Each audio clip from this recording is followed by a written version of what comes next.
안녕하십니까. 반갑습니다. 오늘은 동백나무에 대해서 함께 알아보는 시간을 갖고자 합니다. 오늘 방송 장소가 좀 바뀌었습니다. 여기는 제 다락방인데요. 제가 15년 전에 이곳에 이사를 와서 그때는 2, 3천 페이지나 되는 도감을 밤새도록 펼쳐가면서 식물 공부를 했던 곳이고, 또 그런 경험과 지식을 바탕으로 해서 여기서 나원재나 우리 동네 숲 돋보기, 또 숲을 듣다, 왕작의 나무 등 4권의 책을 썼습니다. 그리고 석사 논문과 박사 논문을 쓰기도 했습니다. 그러니까 이 다락방은 상당히 저한테 기념적인 그런 장소입니다.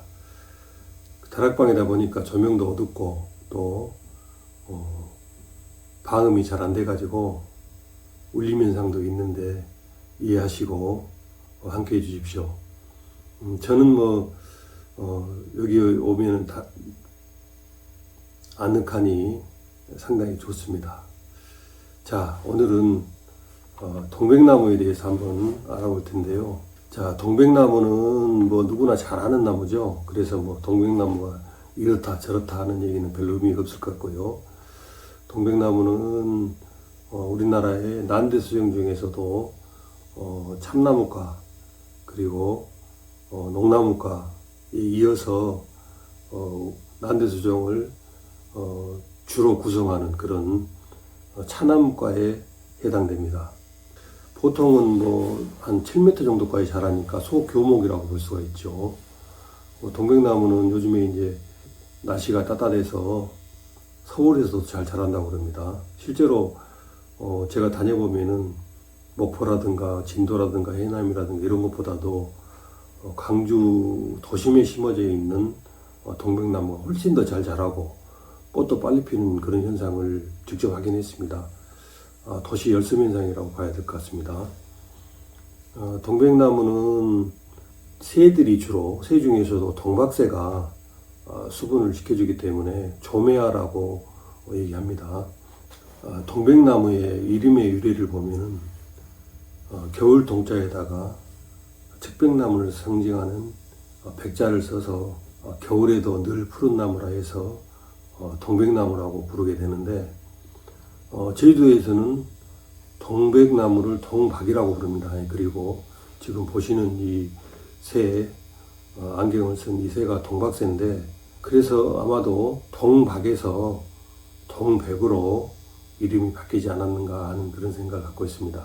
동백나무는 붉은 것이 아주 열정적인, 특히나 겨울의 붉은색은 사람들 가슴을 설레게 하는 그런 색깔이 아닌가 싶습니다.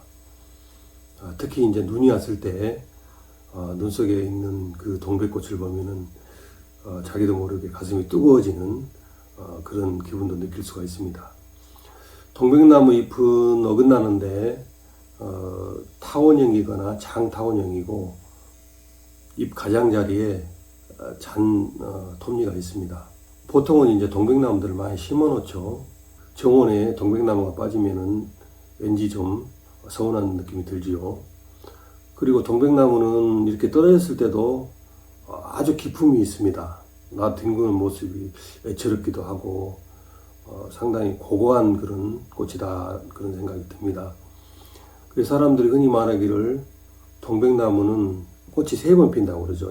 첫 번째는 나무에 피고, 두 번째는 이렇게 떨어져서 피고, 세 번째는 가슴 속에서 핀다고 그러죠.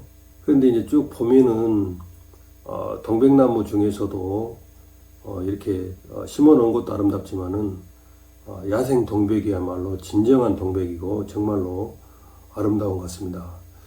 이 사진은 제가 그 진도 접도라는 곳에서 동백숲에서 찍은 사진인데, 여러 장의 그 동백나무 사진이 있지만은 여기 보시는 이 사진이 정말로 동백 중에 동백이 아닌가 하는 그런 생각이 듭니다. 그리고 이 사진은 제가 광주에서 중국집에 짜장면을 먹으러 갔는데 입구에가 상당히 특이한 동백나무가 있어서 사진을 찍었는데 꽃 색깔이 상당히 검붉죠.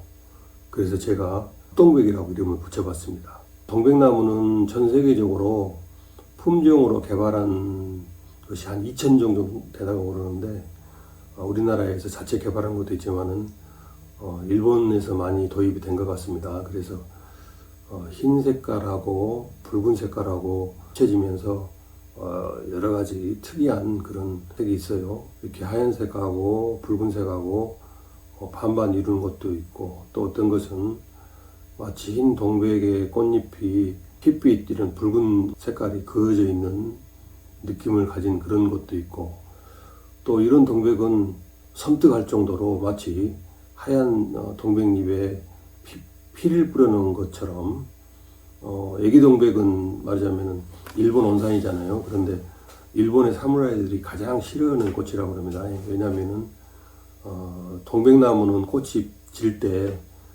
통꽃이니까 툭툭 이렇게 지지만은 애기 동백은 꽃잎이 하나씩 둘씩 이렇게 지거든요. 그래서 사무라이가 니폰도로 목을 베었을 때 사람의 피가 솟는 것처럼 꽃잎이 떨어진다 해서 싫어한다는 그런 얘기를 들은 적이 있습니다. 그 열매는 이렇게 이제 익게 되면은 붉은색을 떼가지고 마치 무슨 사과처럼 보이기도 하는데, 보통은 10월 되면은 이제 열매가 이렇게 익어서 벌어지게 됩니다. 벌어져서 이제 종자가 땅으로 떨어지게 되는데, 차나무과의 차나무라든가 애기동백도 이제 같은 그런 특징을 보여주고 있죠. 저는 이제 한때 동백 씨를 수집하는 데 몰두해 본 적이 있습니다. 동백 씨를 모아가지고 기름을 짜서 지인들도 나눠주고 식용으로도 사용을 하고, 동백을 이제 미용용으로 써봤어요. 저는 남자지만은. 그래서 상당히 좋은 것 같더라고요. 피부도 좋아지고 잡티라든가 이런 것도 없어지지만은, 더 좋은 건 뭐냐면은 흡수가 잘 되기 때문에, 우리가 보통 여자분들 화장하면은 반드시 세안을 해야 되지 않겠어요? 근데 이제 동백 같은 경우에는 씻기 싫으면 그냥 자도 전혀 피부 흡수가 잘 돼가지고 문제가 없더라고요. 이제 일본 같은 경우에 보면은 이 동백나무를, 동백 씨앗을 기름을 짜서 여러 가지 이제 상품화하는 걸 봤습니다. 이게 이제 동백나무 기름으로 만든 태안 비누인데, 저도 이제 동백나무 기름으로 화장 비누를 만들어 봤습니다. 직접 만들어 봤어요. 그래서 사용을 해보면은 아주 피부가 매끈해지고 다른 보조 제품을 쓸 필요가 없는 것 같아요. 보통 우리가 여행을 가게 되면 샴푸도 챙기고 린스도 챙기고 세수비누 챙기고 이제 그런 사람들을 많이 봤는데, 제가 실제로 2017년도에 코카서스 3개국 말하자면은 조지아, 아르메니아, 아제르바이잔을 이제 18박 19일로 쌤이 배낭여행을 간 적이 있었거든요. 그 달랑이 그 비누 2개 가지고 왔어요. 그래서 이걸 가지고 머리도 감고 목욕도 하고 세수도 하고 했는데 전혀 문제가 없었어요. 그래서 저는 여행 시에는 동백 기름으로 만든 세수비누 하나면 다 해결이 된다, 이렇게 지인들한테 얘기를 하고 있습니다. 지금 일본에서는 이렇게 이제 기름도 팔고 있지만은 동백나무 가지고 여러 가지 제품화해서 상용했더라고요. 그리고 또 동백도 씨로 또 이렇게 목걸이도 만들고 해서 상용하고 있고, 또 한 가지 이제 특이로운 것은 뭐냐면은, 조금 전에도 말씀드렸습니다만 동백나무는 겨울에 꽃이 피기 때문에 벌이라든가 나비가 없어서 수분자가 동박새라고 말씀을 드렸는데, 실제로는 한 겨울에야 당연히 이제 나비나 벌이 없겠지만은, 요즘에는 기온이 따뜻해서 그런지 모르겠지만은 의외로 동백숲에도 겨울에 가보면은 꿀벌들이 많이 있습니다. 꿀벌들이 월동을 하는 것 같아요. 그래서 일본 같은 경우에는 동백숲에다가 이렇게 벌통을 갖다 놓고 벌을 키웁니다. 꿀벌. 그래서 꿀벌이 동백에 있는 꿀을 수집을 해서 이렇게 그것을 동백꿀이라고 상품화해서 특화해서 상당히 비싼 가격으로 팔고 있는 걸 좀 봤어요. 그리고 제가 야쿠시마 트레킹을 갔을 때 깜짝 놀랐던 것도 뭐냐면은, 일본 규슈 지방에 있는 야쿠시마라고, 거기 가면 이제 세계에서 가장 오래된 참나무가 있다고 하지 않습니까? 증원석이라고. 증원석이를 보기 위해서 트레킹을 했는데, 그 숲속에서 이런 동백나무를 발견을 했어요. 이렇게 동백 열매가 얼마나 크냐면 사과 정도 되더라고요. 그래서 일본에서는 이 동백을 사과 동백이라고도 부르는 걸 봤습니다. 자, 그리고 동백나무 이름이 상당히 헷갈리는 그런 이름입니다. 동양에서. 중국에서는 동백나무를 산다라고 부릅니다. 산에 있는 차라 그런 뜻이겠죠. 그리고 이제 일본에서는 또 특이하게도 우리가 보통 춘 그러면은 어떻습니까? 참중나무를 춘이라고 하지 않습니까? 그래서 거기서 나온 것이 바로 춘부장.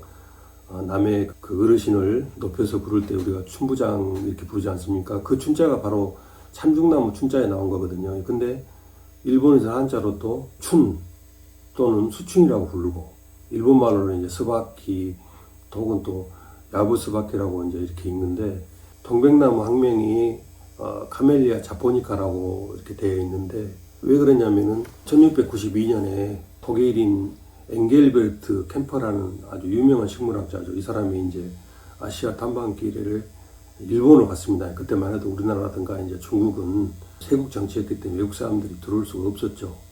일본은 이제 그렇지만은 일부러 뭐 섬을 조성할 정도 외국인들을 받아들여서 많은 이제 식물학자들이 일본에서 식물 표본을 갖다가 이름을 붙이고 보고를 했기 때문에 자포니카라는 이름이 많이 들어있는 것이죠. 마찬가지로 동백나무도 서양 식물학자에 의해서 일본에서 표본을 수집했기 때문에 카멜리아 자포니카라는 그런 학명을 붙게 됐죠. 그렇지만은 한국 사람들이나 중국 사람들은 우리나라에도 있는데 왜 동백나무가 카멜리아 자포니카냐 해서 억울하다는 생각을 가질 수 있는 것이죠. 그리고 또 이제 재밌는 것이 동백나무 하면은 우리가 이제 여러분들 어떠신가 모르겠습니다만 저는 가장 떠오르는 것이 베르디 오페라 중에 라트라비타죠. 이게 이제 바로 동백나무를 배경으로 하고 있죠. 원작은 알렉산드르 듀마라는 사람의 이제 춘이, 이 춘이라는 것은 일본에서 번역이 있기 때문에 이제 우리가 그대로 춘이라고 했는데, 사실은 원작자인 알렉산드르 듀마가 프랑스 사람이거든요. 그래서 그 원작을 보면은 라담모 카멜리아라고 그래요. 그러니까 영어로 보면은 The Lady of the Camellias 이렇게 해야 되겠죠. 그래서 이제 춘이라고 그러는데, 원작 소설 우리말로 하면 이제 동백 여인이라고 해야 되겠죠. 그것을 베르디가 이제 오페라로 만든 것인데, 지금 이제 배경에 흐르는 음악이 바로 라트라비테아 중에서 1막 초반에 나오는 축보의 노래라는 것이죠. 거기에 이제 주인공이 라트라비테라가 이제 잘못된 길로 접어든 여자, 노골적으로 얘기하면은 타락한 여자라고 하죠. 그 여자 주인공이 바로 비올레타예요. 그리고 귀족인 이제 알프레드 제르몽이라는 청년이 있었는데, 이 청년이 비올레타를 이제 짝사랑하게 되는 것이죠. 근데 그런 과정에서 뭐 간병도 하고 하락가에서 남자들에게 농락당하고 이용만 당했던 비올레타가 알프레도의 사랑에 이제 넘어갔죠. 그래가지고 둘이 사랑에 빠졌는데, 지금 흐르는 음악이 바로 라트라비타 1막 초반에 나오는 축배의 노래가 주인공인 비올레타하고 알프레도가 처음 만났던 그런 노래인데, 노래 가사는 상당히 이제 대표적인 그런 내용이죠. 이 두 사람이 그렇게 이제 사랑에 빠졌는데, 그 남자 주인공인 알프레도 아버지가 이제 그 사실을 안 겁니다. 얼마나 이제 화가 났겠습니까? 명문 가문의 아들놈이 한락가에 타락한 여자하고 사랑에 빠졌다 해서 아버지가 이제 그 강요해서 이제 알프레도를 데리고 가버렸죠. 그리고 이제 외국으로 쫓아버렸죠. 그래서 다시 돌아와서 이제 다시 비올레타를 만나게 되는데, 그때는 늦었죠. 비올레타가 이제 병에 빠져가지고 결국은 결핵으로 이제 목숨을 잃는 그런 어떻게 보면 비극적인 말하자면 오페라죠.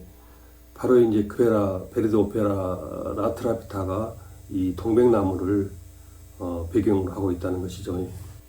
자, 여기까지 오늘은 차나무가의 동백나무에 대해서 알아봤습니다. 어떻습니까? 뭐 동영상 보여드리고 사진만 보여드린 것보다 이렇게 여러 가지 자료를 통해서 소개해드린 것이 더 나은지 어쩐지 여러분들 반응이 궁금합니다. 끝까지 함께 해주셔서 대단히 감사합니다.